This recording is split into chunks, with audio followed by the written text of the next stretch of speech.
You're listening to Brainwork Framework, a business and marketing podcast, brought to you by focus-biz.com. Hi, everyone. Thanks for joining into this week's episode. With me today is a very, very special guest, one of my favorite people in the world, most intelligent person I know. I'm not sure what that says about me, but with me today is Greg Bernhardt. He is the SEO specialist over at Shopify. He has nearly 2 decades of experience in web design, web development, and marketing. SEO is his passion, and I've seen you've been dabbling in Python script as well. It just amazes me the range of specialties that you have and your ability to jump into something and learn it and execute it flawlessly. So, Greg, how are you? Thanks for joining me today. Pleasure to be here. Thanks for having me. You're always way too kind, but keep it coming. I appreciate it. Absolutely, man. I'm gonna keep building you up. Yeah. That's how it should work, both ways. And likewise, we've known each other for over 10 years, probably, right? Yeah, it's coming up on 10 years. It was Almost 2014 era, I believe. Yeah, and both of our evolutions in entrepreneurship and in business and marketing has been, I think, remarkable. So it's great to hear the things that you're doing as well. Oh, thank you so much. Yeah, and I'm really excited about where we've been and where we are today. And like you said, that evolution, because we've worked alongside each other, whether it was through the Meals on Wheels program that you were volunteering for, which kudos to you for doing that. Not a lot of people can do that. You started physicsforum.org. Physicsforums.com. And plural. That's the important part. You get somewhere else, a lesser community if you make it singular. So okay. Physicsforums.com. Physicsforums.com. I love it. So you've created a great community. You're doing SEO. Can you tell me what you're doing over at Shopify regarding SEO, what you're able to share? Is this improving Shopify's rankings? Is it passing that SEO rankings down to the stores that are hosted through Shopify? Yeah. So I joined Shopify almost a year and a half ago. Mm-hmm. And I joined their growth mission, which is a kind of a department at Shopify, marketing department. And within that, I sit within the SEO team. And our mission is merchant acquisition. So that's what it is. That we're working on Shopify's own assets, primarily, their website and the .com, and looking for opportunities and discovering new levers to sprinkle that SEO magic, on the pages and get, those pages ranking for, the keywords that we're targeting them for. Amongst a whole lot of things. We do a lot of tech SEO as well, getting those pages highly performing in terms of speed and mobile accessibility and stuff like that. We're running tons of experiments to uncover those new opportunities and levers. Like we said, we're doing a lot of original research as well, which is what I'm being a part of right now, which is always very exciting with a couple other colleagues. So that's so cool. What we're working on. Yeah, nice. It's kind of the in-house. That's usually the main question I get is are you working on Shopify sites, like merchant stores, you're helping them. Right. But it's not like that would be amazing. I would love that too. It's almost like more like agency work. Right. But I'm working on Shopify's website basically. Yeah. Oh, that's very cool though. Merchant acquisition. I mean, that's going to keep Shopify boosted up, helping more people. And I think that's what it's about. Like you said, the keyword targeting. And when we spoke, I think it was 2017 or so, when we were both at a marketing agency there, you were kind enough to share your basic and more advanced SEO tips and tricks to help start ranking, match search intent, find the keywords. And just after a couple months of implementing some of your tips, I had huge results with my website ranking on the first page of Google. I then had a featured snippet for a specific key phrase. And I've heard even just last year, I had a client reach out from my DJ business, and she goes, I searched best wedding DJ Milwaukee, and my sister who's in Arizona searched the same term. We came across the exact same blog of yours, and we both said it at the same time. This is the guy we need. So it was really cool to see that work in action. I had a featured snippet, and I've been ranking or tracking those rankings through SEMrush and some other tools. And it's just really cool to see that actually work and take effect. So thank you for all of your tips and tricks with all of that. And like you said, that SEO magic that you bring, certain things you can share or can't share, but obviously the proof is in the pudding. The sites that you work on start ranking even at the agency we were at. I remember a monthly meeting, we were like, oh yeah, here's the top 20 keywords. It's like position 1, 2, 3 for literally every single one. I'm like, this is just incredible. It's amazing. And even back then, I mean, the game's changed in a lot of good ways. I started in 2001, and back then it was the Wild West. It was so much manipulation. I know we talked about that. We've talked about this before, how the kind of divergence between what's best for the user and what's best for targeting the search engine or manipulating the search engine is converging through the years now. But still, a lot of the game hasn't changed. It's about presenting what you're trying to offer someone, whether it's a service, whether it's information or a product. It hasn't really changed, and it's not that far from traditional marketing. It's what is your product, value propositions, differences between competition, making sure that you're presenting everything that someone would need to know that would want to be buying your product, in a conducive and pleasurable format, right? Right, absolutely. You're trying to answer questions before they even ask them. What can I anticipate them asking so that you're getting the next steps, whatever that may be? Like you said, information, lead capture, whatever it is. It's not that hard. Yeah, it's making sure the relevance of your page is very tight and strong, and making sure that you have people who are in a sense endorsing you, in your pages and your content.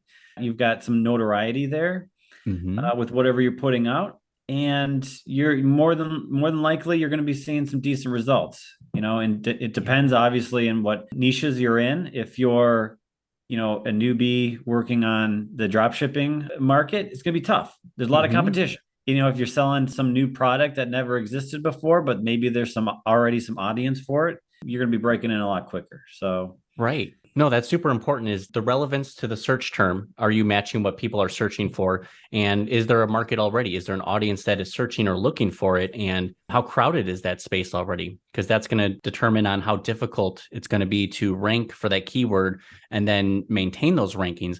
And I think something you mentioned just previously is the relevance now of more mobile first indexing, where there's more smartphone searches than desktop. So you need to optimize for a mobile experience, but also for the page speed. And that's something that a lot of people don't think about. There's a lot of website builders and the way that they're structured and formatted that just creates a very heavy load. And people nowadays, it's the instant gratification. It's becoming, the attention span is shortening more and more. So if you got to wait more than 1.5 seconds, I feel like people are just going to drop off.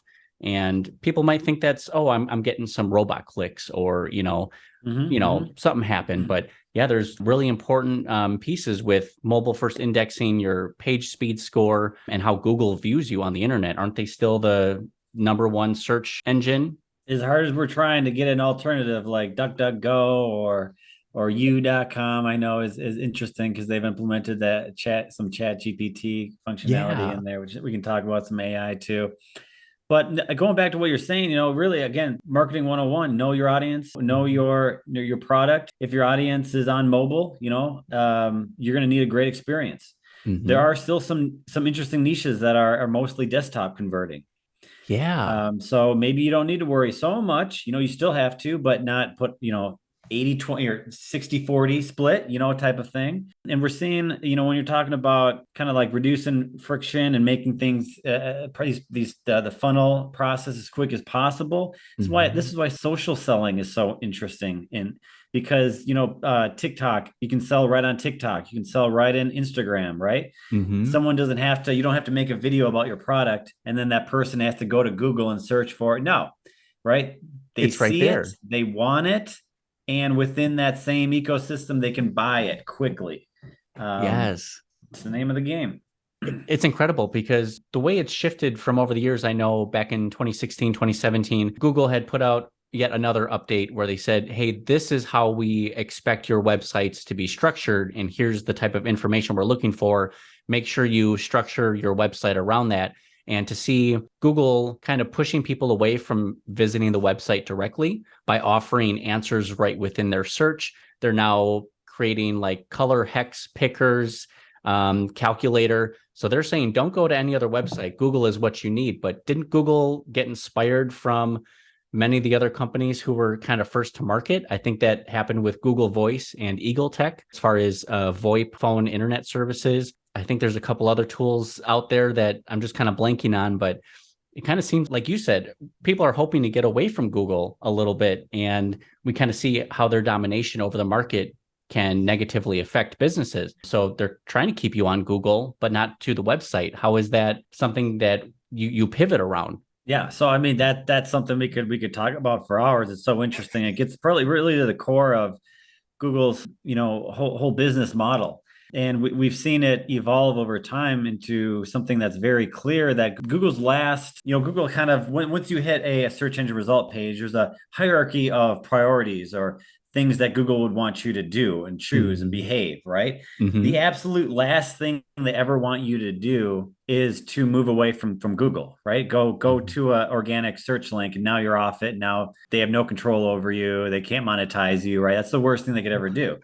Number one, Google cares about ads. That's how they make money. That's their whole mission, is how do we create an environment that maybe not this specific search, you'll click an ad, but the next click, you'll click an ad and they'll make money, right? And part of that is, like you were saying, is kind of a creating a type of, I think the term is like a walled garden, where everything, like Facebook is a walled garden, right? These are like standalone ecosystems that they control, and everything that you need is provided for you. Or like a real life walled garden is like a mall, right? Or an airport, right? People have literally lived in the like malls or airports for years. I don't know if you've seen those YouTube videos where people have done it. It's totally wild. But Google is kind of the same way. They want you to be that mall where you never leave and you're just always clicking those ads. Yes. And one of those ways is, of course, expanding those search engine result features. We've seen this. If you look at just the, you can actually Google how the evolution of the search engine result page, and you can see back in like what they looked like in 2003. It was just those 10 blue organic links. And then you went to like 2008, you started to get some ads. And then 2010, 11, some of the knowledge panels started to creep in, all kinds of stuff. Then shopping took over, and then videos were there, and you can get sports scores, right? Weather, all these industries that they destroyed. You can book airline through Google now. And now you said also with featured snippets is the answer engine kicking in. And the philosophy is, why would Google send you somewhere else when they can just satisfy your intent immediately? You don't have to go anywhere. And then again, maybe then you'll click an ad by mistake or whatever, and they make money. You nailed it. You nailed it on the head. Absolutely. Yeah. You're like, they're trying to keep you contained. Why would they want to take you away from Google? And it's interesting that a lot of these very famous websites, like you said, for booking flights, Google's taking over and they are dominating now. And like you said, we could talk hours on those changes, what happened, but I want to touch a little bit on the AI, like Chat GPT. Is that what it's called? Yeah, that's the one of the newest iterations of technology that's been around for, at least in the public domain, for a few years now. This is built off a technology called GPT. And then there's different versions of it. There was GPT 1, 2 came out a couple of years ago, 3 came out early 2022, I think. And these are content generation models. Where you can ask it. It's similar to Chat GPT, is actually GPT 3.5. Okay. So that's why it's that kind of half iteration. We're expecting 4 to come out later this year, and it's expected to blow everything you've seen about Chat GPT out of the water. Sir, we're already blown out of the water. How could we be blown out anymore? This is just... Yeah. Well, I mean, have you played around with Chat GPT? I haven't personally, but I'm seeing everyone else that's playing with it. I am using a different content AI generator specifically for blogs or documents, at least to give me some sort of foundation, something to kickstart. And it's really great for topics that I'm not familiar with, industries that I haven't worked with yet. So it's a great foundation. Of course, that's its own separate system. But what I've seen Chat GPT do for other people is just the concept. It's like Alexa, but it's not even Alexa. It's a totally different scale. That's a really good example or analogy, is bringing in Alexa. And yeah, I'd have to think more about that, but you're right. It's more of an answer engine. It's not a document retrieval system, which traditionally search engines have been. But essentially, it's an answer engine that can be in many ways creative. That's modeled off a gigantic corpus of information. That's again even getting much larger with GPT-4. But yeah, if you've seen some of the examples that people have generated, in terms of just with creativity, you can ask it to create poems or song lyrics or whatever in different languages, in different styles, in the sound of like, hey, can you write me a poem in the theme of Edgar Allan Poe or whatever, and it will model his language right into it. You can do things like, I gave prompt was some broken HTML. Some brackets were missing, some punctuation and things were all broken, all very messy, all wrong. And I asked it, fix this HTML and tell me what was wrong with it. And within, I don't know, a few seconds, it corrected all of my HTML and gave me this like 1,000-word, maybe a 500-word tutorial of why how it fixed the things that did and why it was wrong. And it was just astonishing. It's astonishing.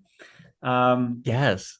But there are also a lot of issues with it right now, in terms of recency. For one, it's only modeled off information as far as 2001. We'll see when GPT-4 comes out how that's handled, if that's updated or not. There's all kinds of bias built into the models, right? Because it's learning from documents that, from the internet or whatever. And those documents from which it's learning has bias within it. So it's learning these biases, it's going to output those biases. Now, even Google with their search results and their answer engines have had to deal with this. They've had some uncomfortable issues, especially with like Google Images, right? If you search for something and then all of a sudden the images you get back maybe are problematic in many, maybe racial or gender, those type of things may not be what you wanted to show, and may not be indicative of the true nature of what you were looking for.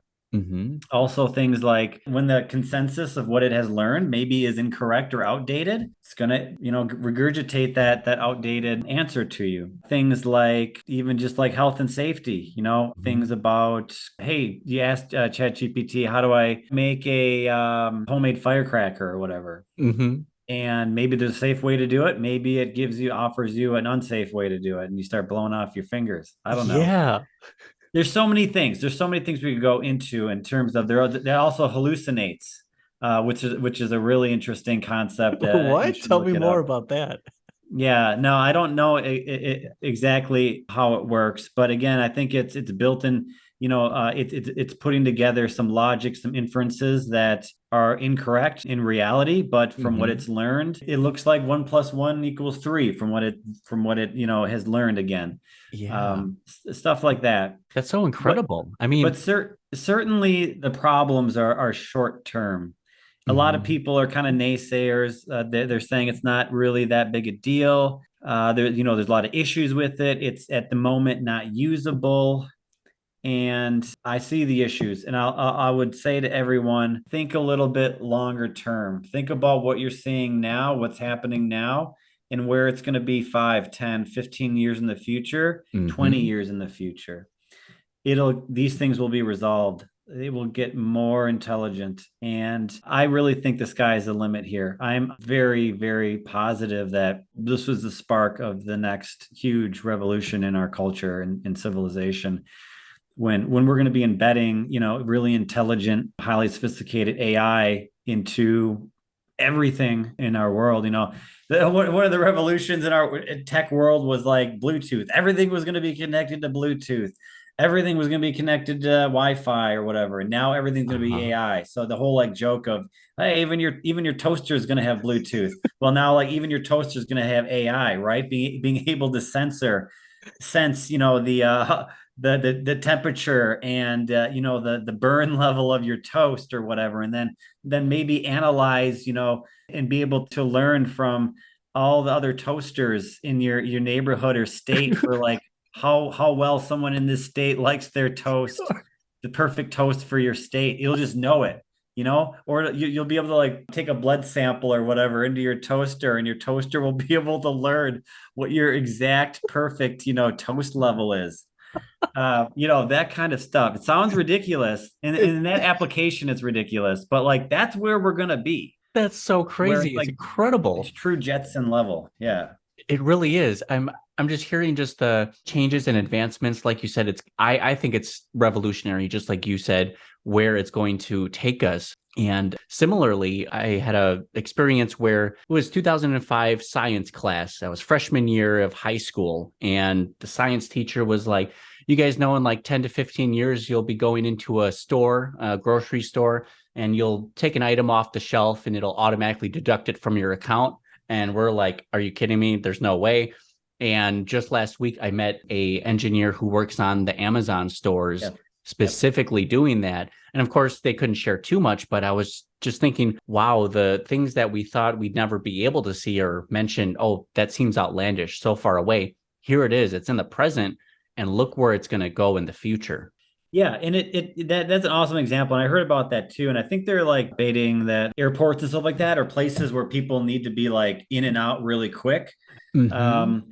And I remember when that came out, and there's a lot of naysayers with that too. And some of these things takes like a cultural acceptance. It crosses some cultural acceptance threshold, right? There's resistance, and then it just kind of enough people start adopting it. And then everything just like collapses, all the resistance, and then it becomes like the norm, and then everyone's rushing out to do it. And then 5 years later, everyone's thinking like, how did we live without this? So no, I feel you. And I think a lot of these things, a lot of the interesting things around AI as well will need to cross those cultural acceptance thresholds. And some of them I think will be uncomfortable. Yes. Like the whole blood drawing toaster. I mean, that's uncomfortable. It is. And I'm seeing the toaster being weaponized. I'm seeing it become politicized. It's going to be like the dark toasters versus the light toasters. Right. Everyone's like, this is better, that's better. Yeah. Everything's good until the toaster tries to give you a COVID vaccine, but we won't give, no. Hey, get your vaccine, COVID test everyone. Your toaster. Get your vaccine. I'm just joking. No, we got to have fun with it because it's the craziness of the world, and kind of shows like our own personal biases that we bring to the table. But objectively speaking, we try to, consider all possibilities. So, yeah, I mean, there definitely could be the toaster war of 2025 that,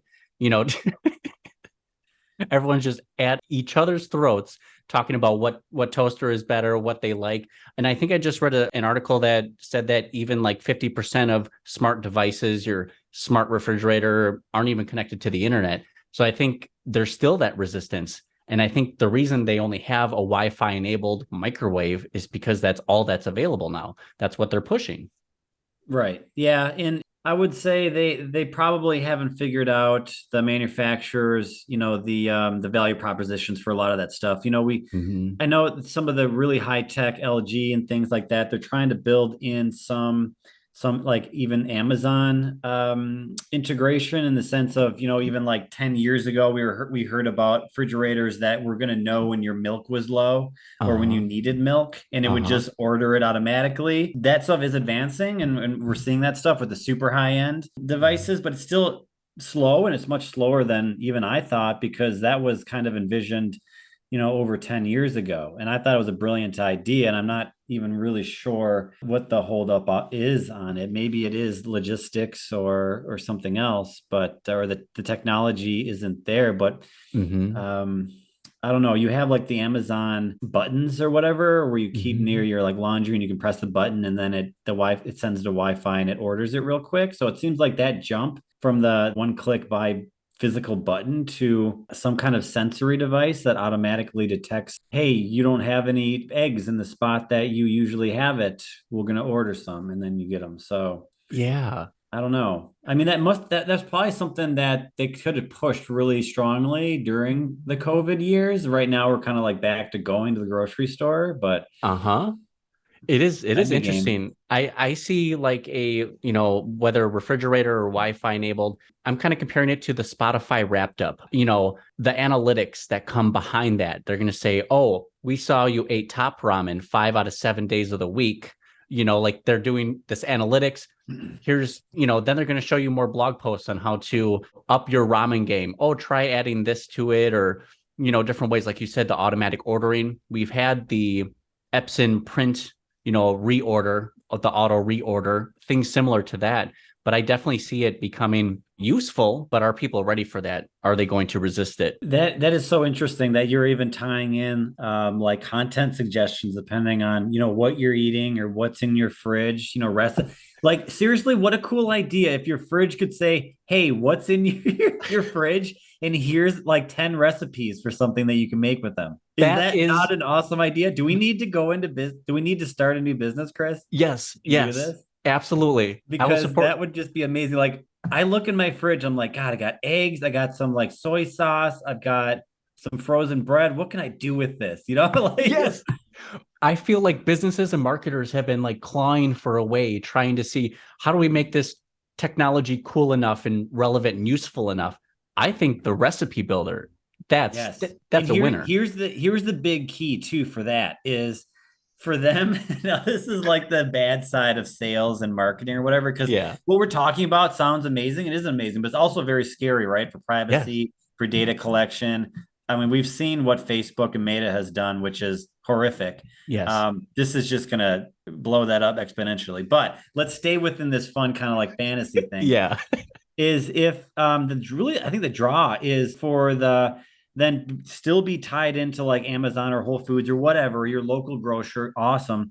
For you, the sensory to say, "Hey, here's your inventory in your fridge. Here are the recipes that we can make for you, or you can make. And or recipes that you're close to making and you're missing an item or two. Yes. Look how delicious this is. Do you want to put in an order same day, for some American cheese slices that you're missing or whatever?" Yes. How brilliant would that be? Literally, you could order it, it auto orders at 1 or 2 p.m. It's on the same day delivery truck at 5 p.m. It's ready, available for dinner. Love it. I like the fun aspect. Like you said, I think Sign me up. That sounds great. I like that potential. But the scary side of it is technology, when given too much power or in the wrong hands, it can definitely be something that we should be cautious of and just be mindful of, that it's not ruining our lives or that invasion of privacy that we're kind of taking for granted. And I have zero faith in any of that stuff being handled properly, because it never really has. We're let down time and time again by those stupid terms of service that we never read. And then we have every to wait 3 weeks. We have to wait for like a Vice or like a 2020 to expose this huge data privacy issue. All our data is being modeled, and they know us better than we know, and tying in credit card statements into our grocery or into our refrigerator inventory. Oh gosh, yeah.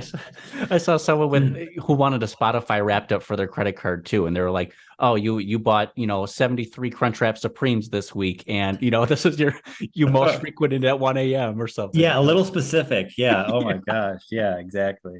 It's scary, and like you said, businesses and the people in power have abused that to their own benefit. Whatever lines their pockets, whatever pleases the shareholders is what they're kind of aiming for. But it's kind of interesting to see the backlash that an outside the US company like TikTok maybe have, and whatever ties they may have to CCP or China in that aspect. It's like, you guys were fine with data collection and use on your citizens for the last decade or 2 decades. And now a new player comes in. Is it because they're really that bad? Or is it because they're not getting that ad revenue or the data revenue that might be associated with you? It's kind of interesting. Yeah. I mean, I see it as, I'm limited in my understanding of the whole situation, but I do take them at their word that it does seem to be a national security issue. It's one thing for your own government to spy on you, but when another government is spying on you, they have a problem with it, right? But that's how they're doing it. They're spying on each other and then sharing the data across. But that it's more under the cover of darkness. We don't know about it. And unless they're really scaring us, like, you think of something and that ad pops up, was that just really perfect timing, or is there something more to it? But yeah, I do believe there are national security risks with something like TikTok or something related to that. We got to be mindful of. We don't want to be giving all of our secrets away, and we're doxing ourselves on the internet nowadays. Nonstop. Seriously, just basically we're just freely just sharing our guts, Yes. all the time. We don't even know it.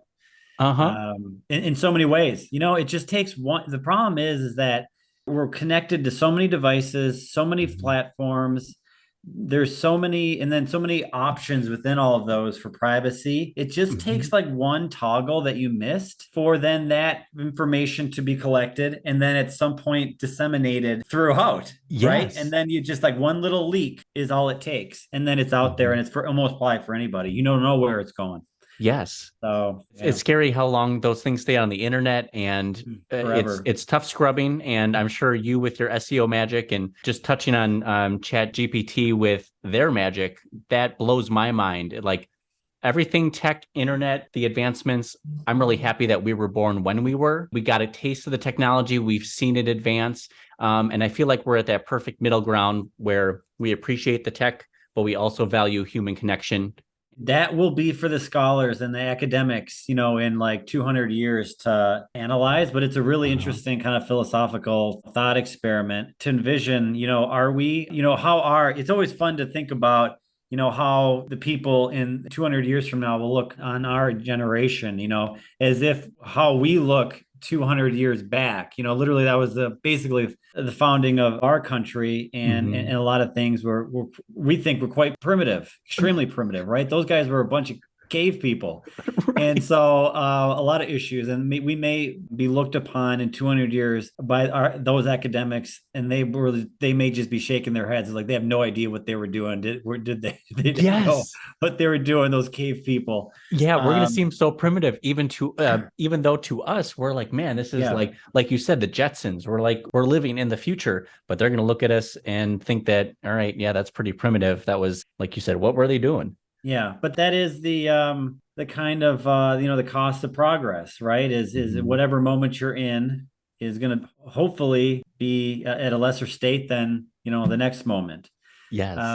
And as long as you're still living in that next moment, I guess you can benefit from it. So yeah, as long as we keep progressing, that's the problem is a lot of people say with technology boom.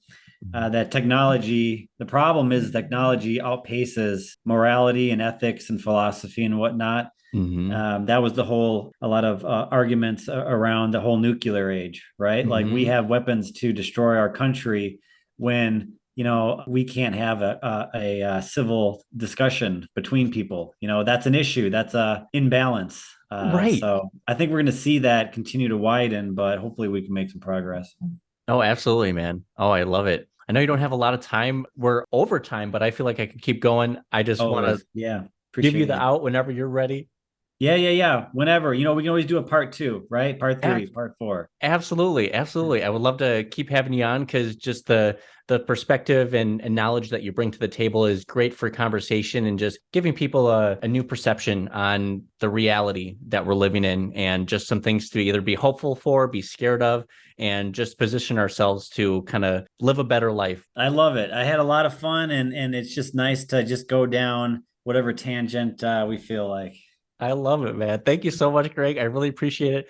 Hope you have a great rest of your week, and we will definitely be in touch to chat more about coming on for part 2, 3, 5, and 7. I appreciate it. Awesome. Thanks, Chris. Appreciate you. Great show. Hey, thanks so much. Have a great one. Cheers.